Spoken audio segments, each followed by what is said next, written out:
Today we're going to talk about saving young lives. Suicide is a profound and tragic issue that affects all of us, affects every corner of our society.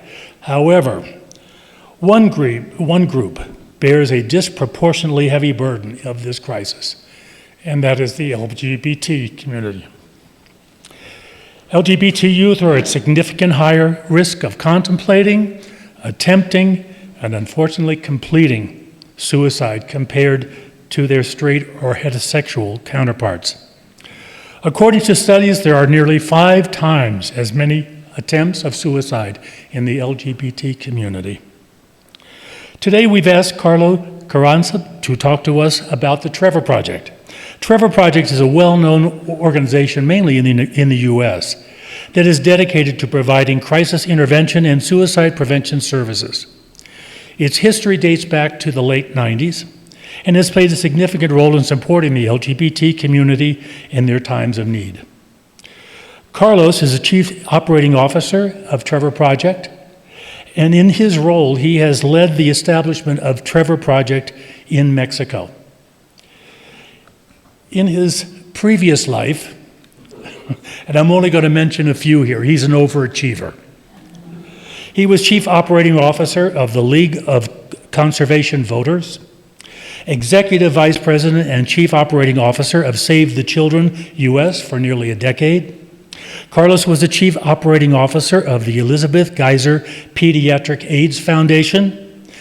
And before, he began his career as corporate sector in roles with Deloitte as Managing Director at J.P. Morgan Chase. I could go on, but I won't. Because with that, it's my pleasure to introduce you to Carlos, my friend.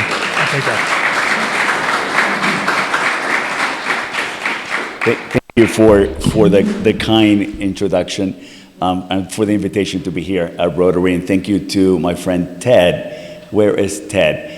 Who made the connection. So Ted, thank you for the invitation, and thank you to John for the support with the PowerPoint. So yeah, my name is Carlos Carrazana. At the Trevor Project, we use our pronouns. I go by he, him. Here in Mexico, I go by él. I've been here in San Miguel for 2 years. When people ask me, where do you live? I live next to Nori Contractor, and everyone knows. No, literally, the house next to Nori is my house. So I don't even say Ojo de Agua, because no one knows what Ojo de Agua is, but they do Nori, and I do have a wonderful neighbor. So the Trevor Project, I think I can move this myself. Like Ron said, we started 25 years ago. There was a movie that if you haven't seen it, you should see. It's a short movie called Trevor. It's an HBO film that won an Oscar. And overnight, it was tremendous need that we found out for the LGBT community youth. The story of the project is this kid named Trevor, who's 13 years old, falls in love with his best friend, who happens to be straight, and he's a fan of the singer Diana Ross. So you can imagine the bullying. And he had no support in his family. He had to go see the priest many times. So at the end, he attempts to commit suicide. He finds a great friend in a nurse at the hospital. And that's how Trevor started, with the idea of providing a hotline for the LGBTQ youth in the United States who had mental health issues, who have suicide tendencies. In all honesty, only 10% of our callers will say they're attempting suicide. Most of them are dealing with problem solving. How to come out? How to come out to your parents, how to come out to your friends. A girl that fell in love with her best friend who happens to be straight, a lot of mental health issues. But there is that 10 to 12% who do call at 1 in the morning, and they found the pills from mom or dad, the Ambien pills, and they do attempt suicide. So most of our calls do come between 10 o'clock at night and 4 in the morning. So this is Trevor. It's a health organization. We're a public health organization. We support mental health and counseling with the goal to prevent suicide in the LGBTQ youth community. Here in Mexico, we put a plus sign after youth. In the US, we don't. It's because in Mexico, their alphabet is quite long. It's LGBTQTTI. They include transvestite, they include intersex, things that we don't do in the US. But of course, being an American NGO, we do want to acculturate as much as we can. And of course, LGBTQ, you all know that, it's lesbians, gays, bisexuals, transgender, queer, and more.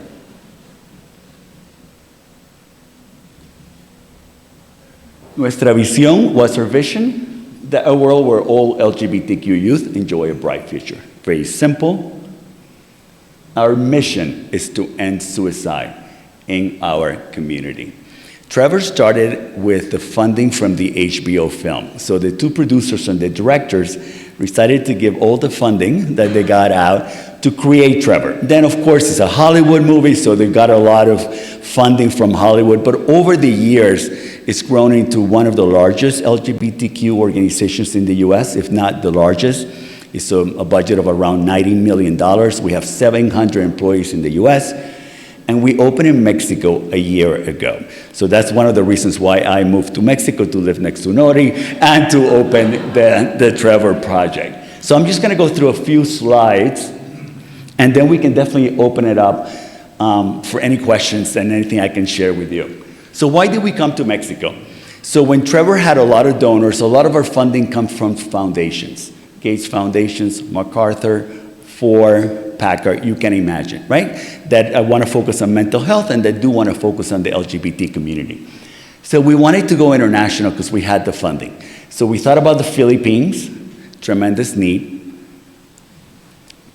Catholic Church, so there's a lot of issues there, but there's tremendous need for Trevor. We thought about South Africa being the hub for sub-Saharan Africa. We thought about Brazil, the Portuguese scared us a little bit, but then we thought, why not go next door?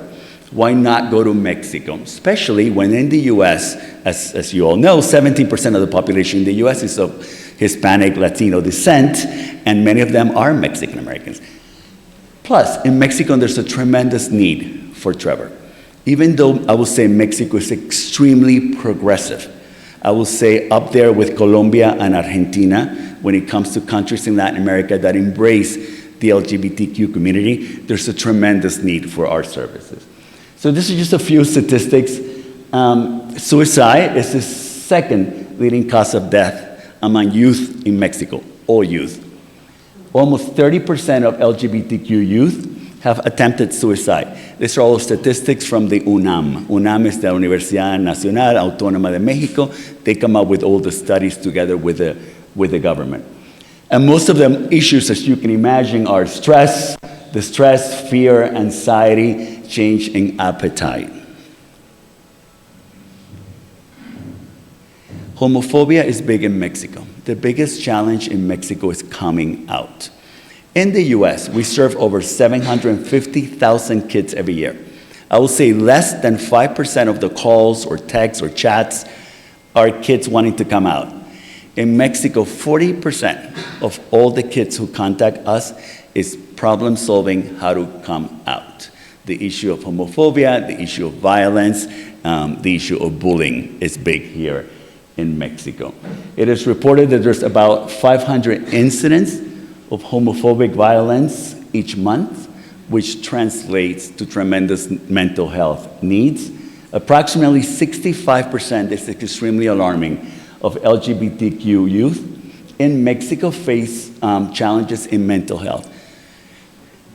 When you think of Mexico, think of Guadalajara, you think of Monterrey, you think of Mexico City. As you all know, it's a different world from the rest of Mexico. You go to Mexico City, it's like being in New York, kids holding hands, super comfortable.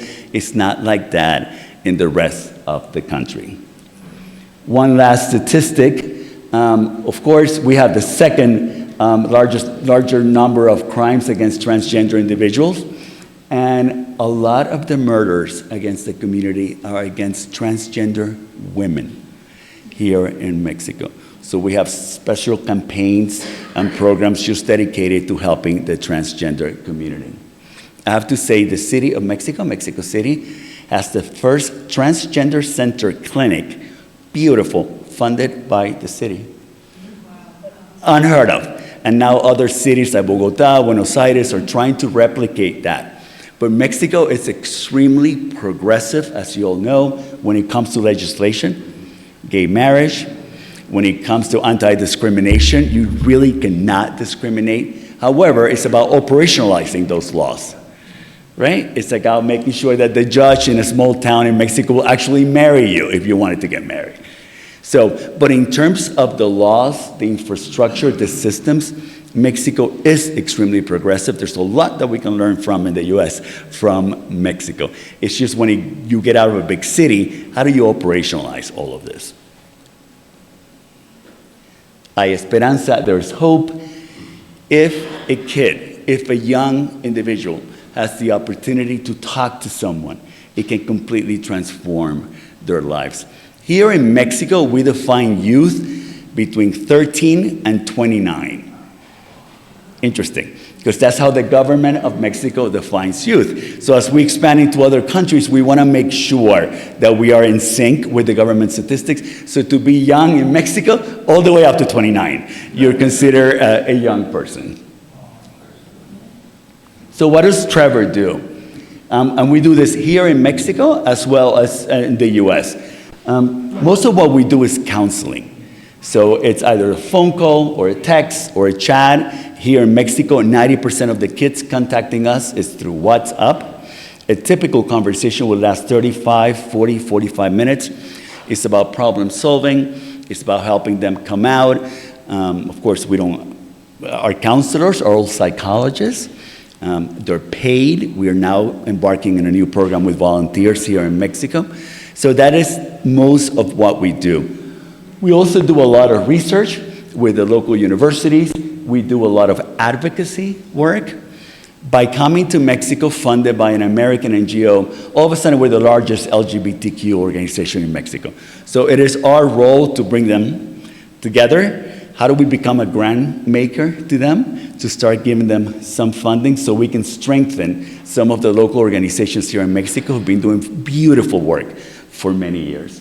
And then we also do a lot of public education. We go to the different ministries, Secretario de Salud, Secretario de Hogar, in different states, and trying to get some LGBTQ curriculum into schools, into hospitals. How do we train the public sector?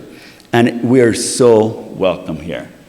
We never expected the amount of welcoming we had from all the government.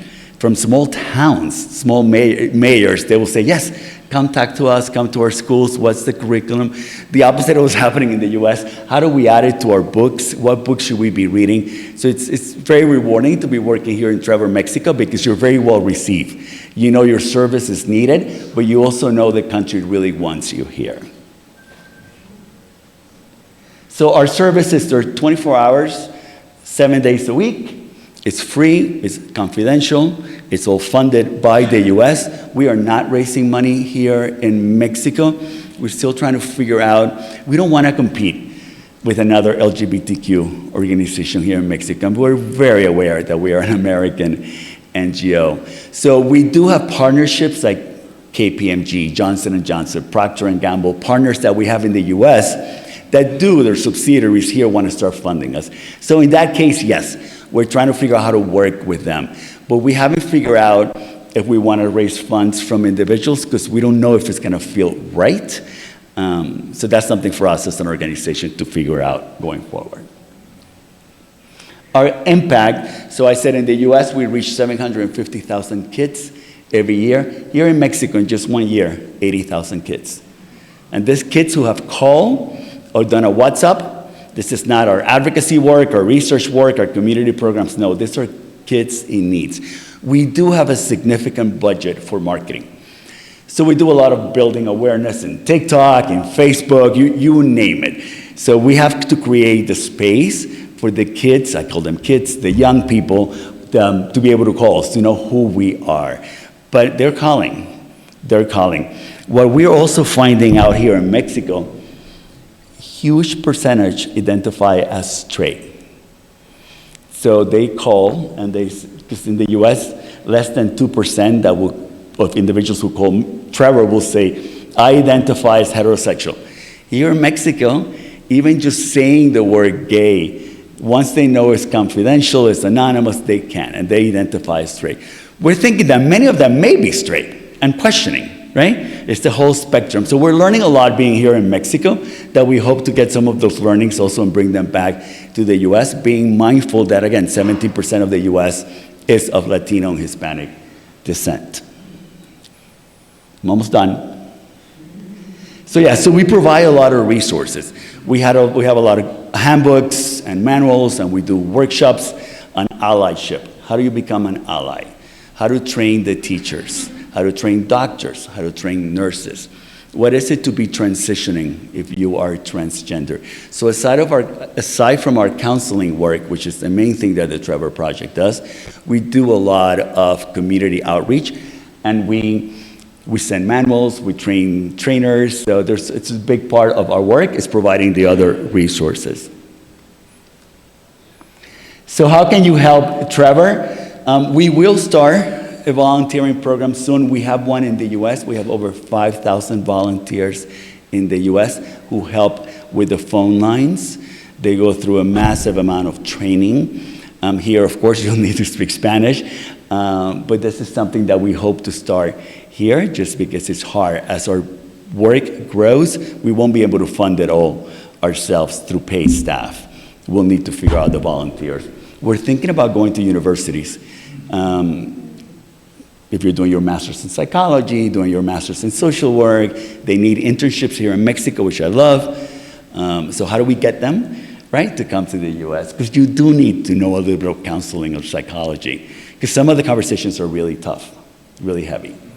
Pro bono work, we do a lot of work in the community. Sometimes we need photographers, things like that, catering. And in terms of donations, of course, Trevor Project Mexico is not taking donations, but if you want to help Trevor Project US, yes, it's the trevorproject.org, it's very much needed. I would say 50% of the funding comes from foundations, the other 50% comes from individuals like us. So this is the Trevor Project.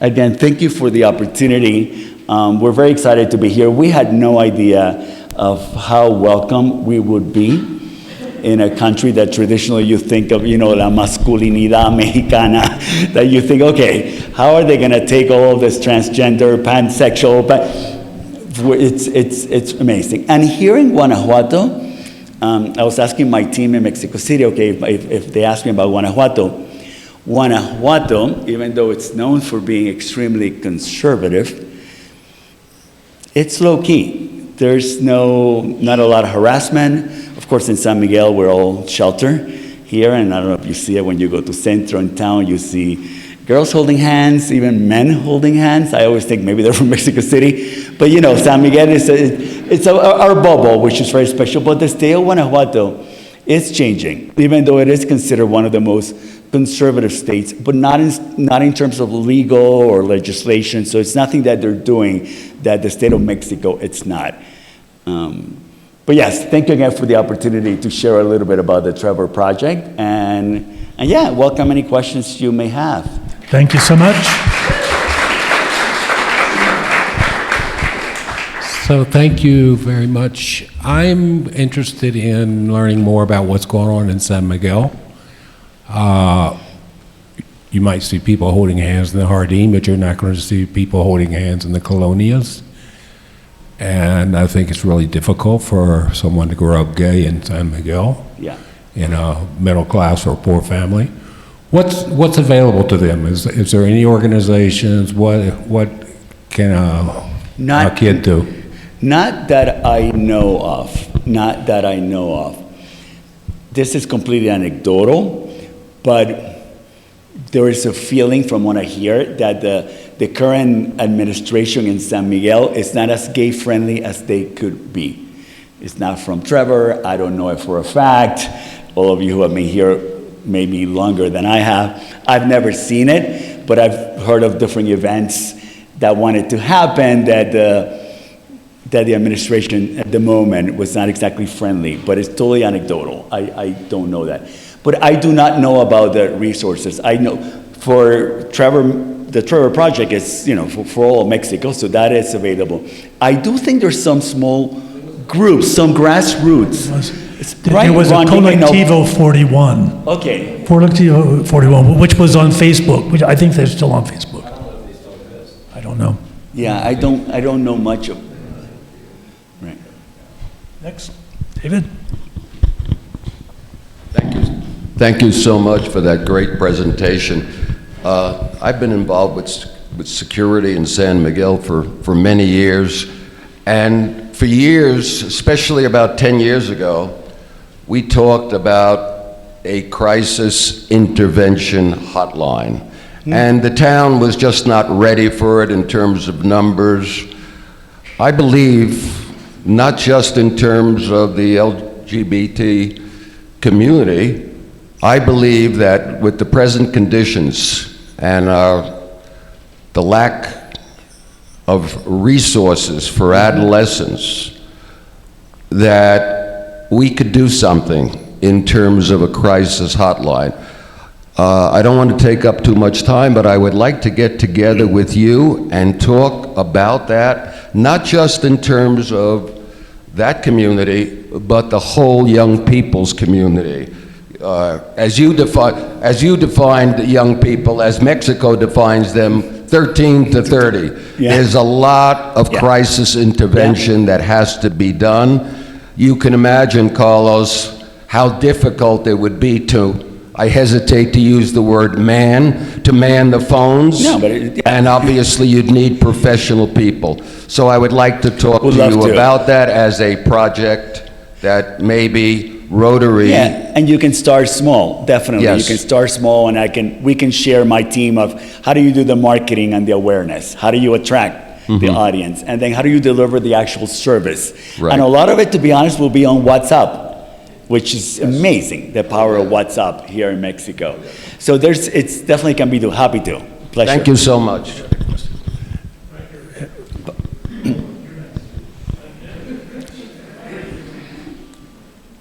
Does the Trevor Project provide any resources around STD prevention, and do you guys collaborate with Capacits? Because unlike the United States, Mexico has a national program for HIV prevention and treatment.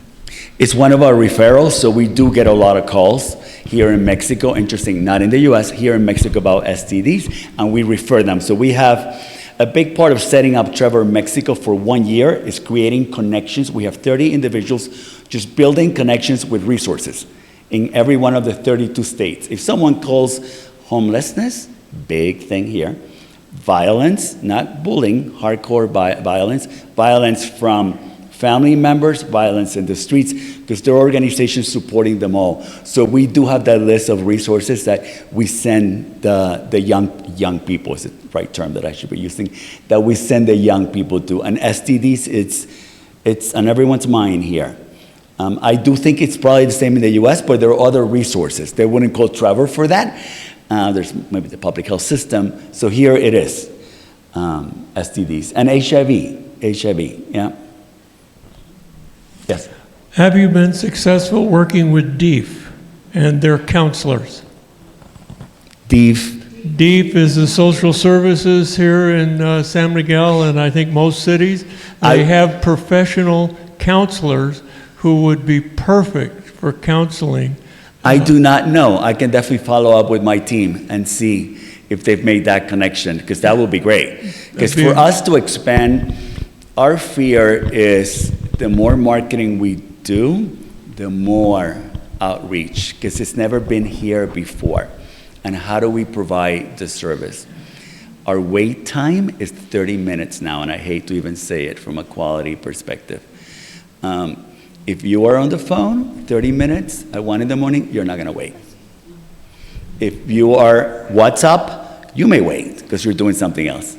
So how do we manage our service? So yes, thank you for that. I will definitely follow up. That is our biggest fear, our own marketing success.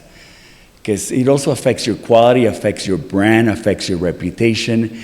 If these young people are waiting an hour to talk to a counselor at 1 in the morning, when it's the most, what we call imminent risk calls, kids come back from the bar, It's a mix of drugs and alcohol, right? It's not a judgment, it's just a fact.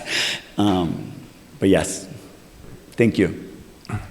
Thank you for the presentation. So I'm curious, are you planning to do like workshops, presentations, something more than social media here in San Miguel? Here in San Miguel, I don't think so. In all honesty, we're dealing with the 32 states, so we're trying to go through the system. How do we strengthen the public health system? How do we strengthen the doctors and nurses from the public system? How do we strengthen the schools that are part of the states so we can achieve more of an impact at scale?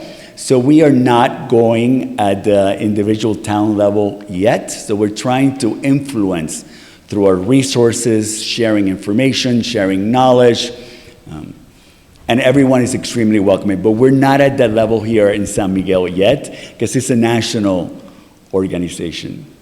We will need a lot of money before we get there. So what is the cooperation or pushback from the Catholic Church? And do you have statistics of percentage or guesstimates of LGBT in the Catholic Church? I don't. We have met with it. We do meet with the bishops in the big cities when we go to. It's part of our protocol, and it's all extremely welcoming. I mean, we're talking about suicide and mental health of kids. We've never had any negative. It's our advocacy team. It's 15 of them. They're based in Guadalajara, Monterrey, and Ciudad Mexico.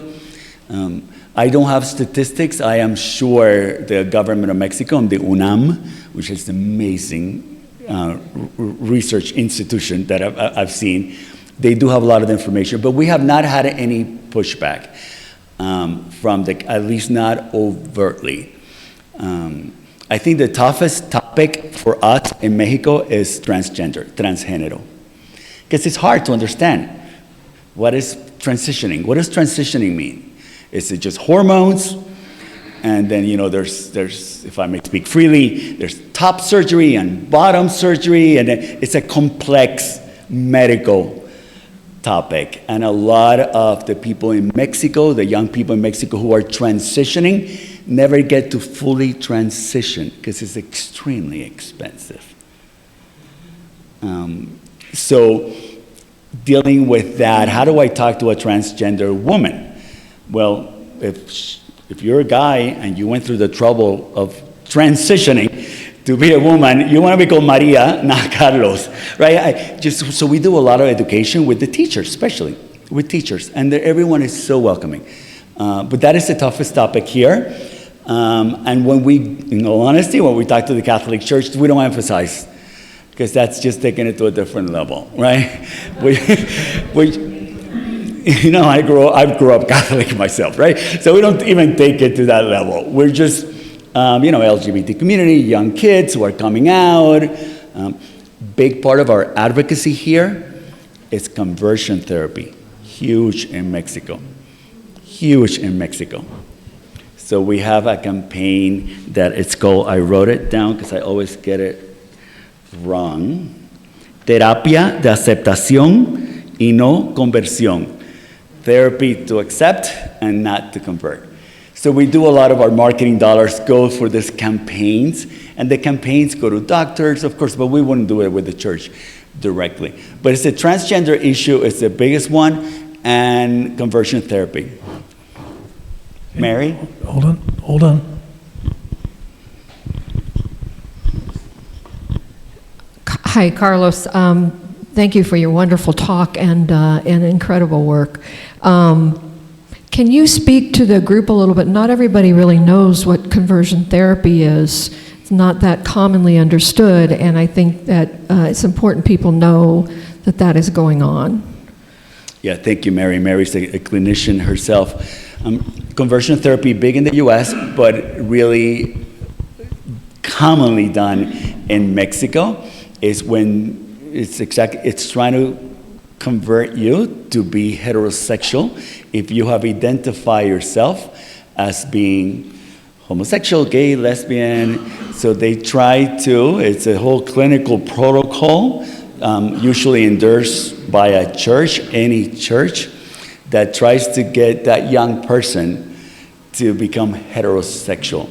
You can imagine what it does for your mental health for years to come. And there are a lot of doctors, unfortunately, clinicians, who believe in it, even though the American Psychiatrists, I don't think the US, but definitely here in Mexico. So it's a big deal here in Mexico. It's sponsored by many of the churches, sponsored by many evangelical churches here in Mexico. They actually fund their programs. That's usually their community program, is to do a conversion therapy. I don't think the Catholic Church goes into that, but I do think other churches do that. It's hard when we get kids that have gone through conversion therapy. We immediately have to refer them to a real psychologist, right? It's more than a Trevor calling every week. You need therapy to deal with the huge mental issues that you have today and that you may have in the future. Yeah. Thank you, Carlos. Thank you so much. Is there anything that individuals here that want to get involved, is there anything that they can do today? To be honest, it's be a good ally. If you see, like I always see, if I see the kids holding hands, or you just provide a smile, you just provide some, so they feel welcome, they feel included, right? So no, I mean, we're thankful for being here. We are reaching out to Rotary International. I do think we have a partnership at the big Trevor, and they have been very supportive. But no, thank you for the opportunity to share a little bit of what we do. And again, Mexico is extremely progressive, yet there's a long way to go. There's a long way to go here. But thank you for the opportunity. Thank you so much. Thank you so much. Like to give you one of our The bell? coffee mugs. No, you don't get the bell. No, you don't get the bell. So I heard the list that Ron went down at the beginning. So I scratched slacker on here for you. Okay. Very, very impressive. Thank you. Thank you very much. Thank you for having me. Thank you. Okay. Enjoy.